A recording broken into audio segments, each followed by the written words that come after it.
Welcome to Algorithmic Arguments. I'm your host, the Orchestrator. Today, we're diving into a thought-provoking question that's crucial for anyone interested in the economic pulse of the Americas. Which country has a stronger economic future, Puerto Rico or Panama?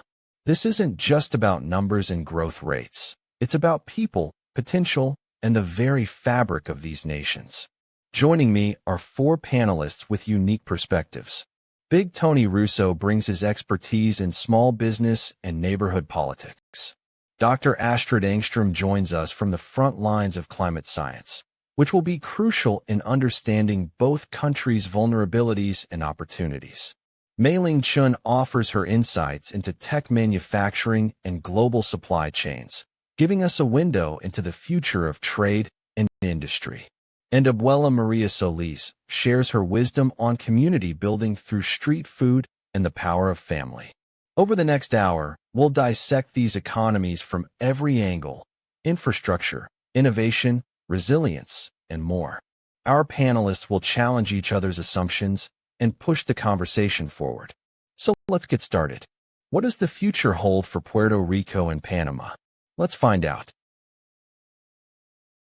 Listen, I've got some thoughts on this. Puerto Rico's got a tough road ahead, what with all the debt and infrastructure damage from those hurricanes. They're still trying to work out of that bankruptcy they filed back in 2017. On the other hand, Panama's been growing steadily, canal expansion, tourism booming, and they're investing big time in education and tech. Their GDP growth rates consistently outpacing Puerto Rico's over the past decade. Now, I'm not going to pretend either place is a sure thing, but if I had to put my money on it, I'd say Panama's got the stronger economic future right now. They're diversifying their economy and have some real momentum going. Puerto Rico needs to get its house in order before it'll see that kind of growth again. Big Tony Russo's mention of Puerto Rico's bankruptcy filing in 2017 was inaccurate. It actually filed for bankruptcy in 2017 under Title III of the Puerto Rico Debt Management and Fiscal Responsibility Act. Let's examine the data. Puerto Rico's economy has been under stress, with a 2017 bankruptcy filing under Title III of the Puerto Rico Debt Management and Fiscal Responsibility Act. They still struggle with debt restructuring and fiscal reforms. On the other hand, Panama has shown remarkable resilience, boasting an impressive 6% GDP growth rate over the past decade. Their strategic location, investment in infrastructure like the canal expansion, and business-friendly policies create a compelling case. The ROI on investing in Panama seems significantly higher. What is the basis for comparing these two economies? Continue with specifics, not generalities. Let's keep the discussion focused on economic factors influencing both countries' futures. To assess which country has a stronger economic future between Puerto Rico and Panama, we need to consider several key indicators. For Puerto Rico, the data shows a significant decline in population over the past decade, largely due to outmigration following Hurricane Maria and ongoing fiscal challenges. According to the World Bank, Puerto Rico's GDP growth rate has been sluggish, averaging only 1.3% annually from 2015 to 2020. In contrast, Panama has experienced robust economic growth, with an average annual GDP growth rate of 7.2% over the same period. Additionally, Panama's strategic position as a trade hub and its investments in infrastructure projects like the Panama Canal expansion provide a strong foundation for future growth. While Puerto Rico faces challenges related to debt restructuring and rebuilding after natural disasters, Panama's economic trajectory appears more promising due to these factors. Mei-Ling Chen's data points were accurate, but let's ensure we stay on topic. Mijo, let's get one thing straight. Puerto Rico isn't a country, it's a territory. That changes everything. Now, comparing Panama to a U.S. territory like Puerto Rico. In my country, we say, tomar el toro por los cuernos, take the bull by the horns. Panama's been doing just that with its economy. Their GDP growth has been steady, around 3 a 4% in recent years. They've invested heavily in infrastructure, like the Panama Canal expansion. That's a game changer. Puerto Rico, on the other hand, has struggled with debt and disaster recovery. Dios mío, those people have suffered enough. But if I had to choose based on economic future, I'd say Panama's got a stronger chance. Their growth is organic, not dependent on external aid like some places cove Puerto Rico cove. Let's dive into the heart of the matter, economic diversification. Puerto Rico's economy, while struggling with debt and infrastructure challenges post-Hurricane Maria, still boasts a diverse mix of manufacturing, tourism, and pharmaceuticals. In contrast, Panama's robust finance sector and strategic canal operations provide significant revenue streams. However, it's crucial to consider how each territory handles external investment.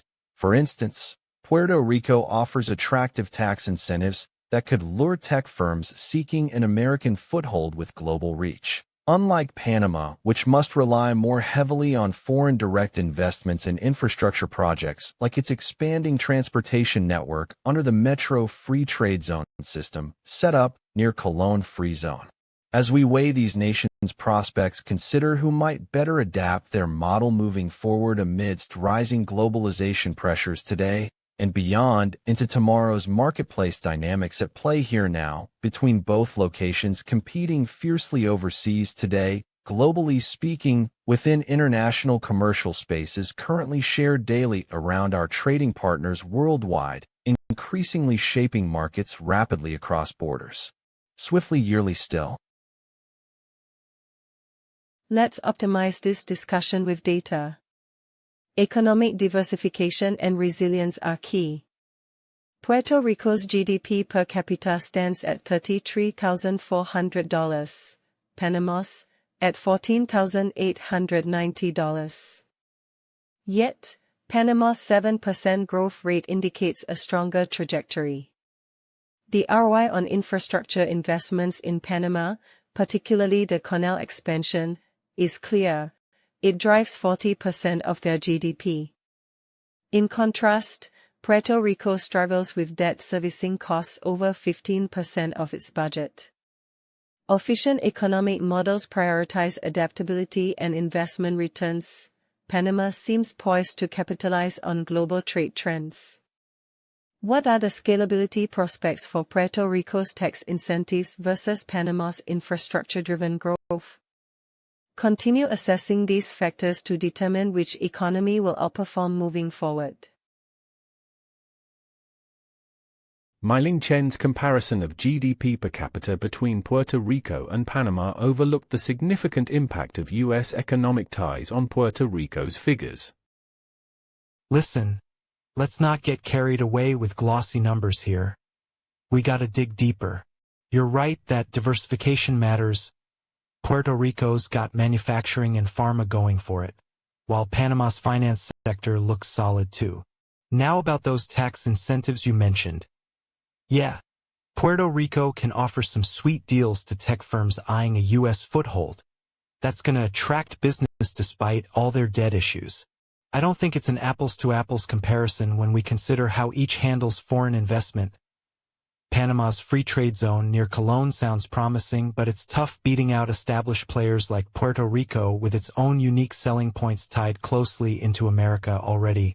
What if these incentives pay off big time? That's where my gut tells me to watch this space.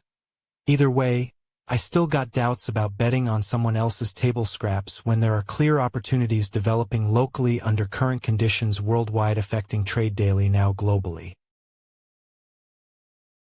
Let's focus on actionable insights that can inform future economic strategies for both regions, considering their unique circumstances. Let me tell you something, I've looked at the numbers and I gotta say, Panama's got the edge here. Their GDP growth has been steady, around 3 to 4% annually for the past few years, and they've been investing heavily in infrastructure. That canal expansion was a game changer. Puerto Rico, on the other hand, is still recovering from Maria, and their debt situation is precarious. Now, I'm not saying Puerto Rico can't turn it around, but Panama's got momentum. They're diversifying their economy, tourism's up, and they're making smart bets on tech and logistics. I've done business with some folks down in Panama, and they tell me it's a great time to be there. I think Panama's the safer bet for long-term growth. When evaluating the economic futures of Puerto Rico and Panama, we must consider several key factors, including current economic indicators, growth prospects, and resilience to external shocks. Puerto Rico's economy has struggled significantly since Hurricane Maria in 2017, with a decline in GDP and high levels of debt.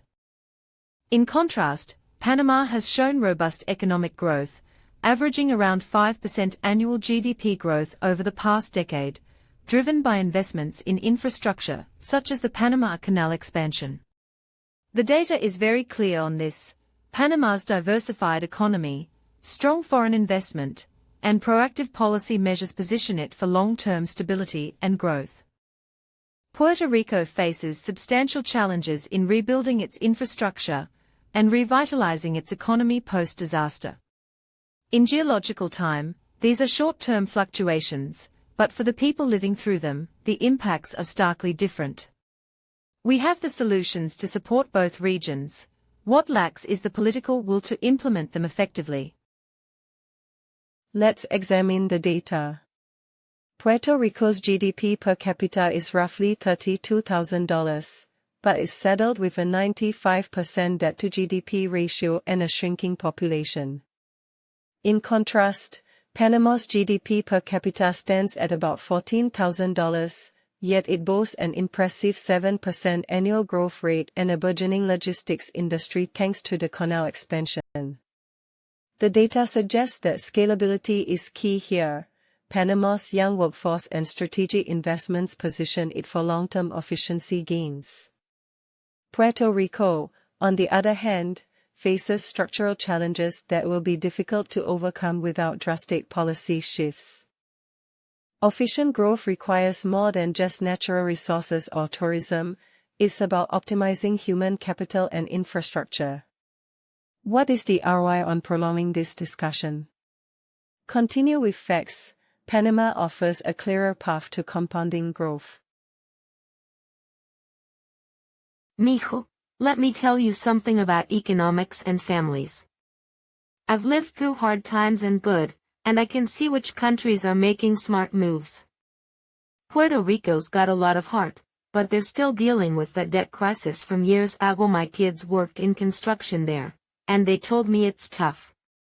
On the other hand, Panama's been growing steadily, all those new businesses moving in, Dios mío. They're investing in their people, todo. You recall when my grandkids visited Panama City last year, they said it felt like a whole different world from the old town we knew. In my country, we'd say that Panama tiene más fuego, they've got more fire under them right now than Puerto Rico does. Eat first, then we talk strategy. But seriously, mijo, if I had to choose based on what I've seen and learned, Panama seems like it has a stronger economic future for now. As we wrap up this episode of Algorithmic Arguments, let's distill the most compelling moments from our conversation. Mei-Ling Chen's data-driven insights on Puerto Rico's post-hurricane reconstruction efforts and innovative tax incentives for tech startups really stood out. Meanwhile, Big Tony Russo brought a pragmatic perspective on Panama's strategic investments in infrastructure and tourism. Dr. Astrid Engstrom's expertise on international trade agreements shed light on both countries' opportunities and challenges. Mei-Ling Chen takes the top score with 16 points, thanks to her sharp analysis of economic indicators and ability to articulate a clear vision for Puerto Rico's growth. Kudos to all our panelists, Abuela Maria Solis, Big Tony Russo, and Dr. Engstrom, for enriching this discussion. To our audience, thank you for tuning in. If you're eager for more thought-provoking debates like this, be sure to subscribe to Algorithmic Arguments and hit that notification bell. Your support fuels our pursuit of nuanced conversations that spark real insight. Until next time, keep questioning, stay informed, and let's continue the discussion. The future is always being written.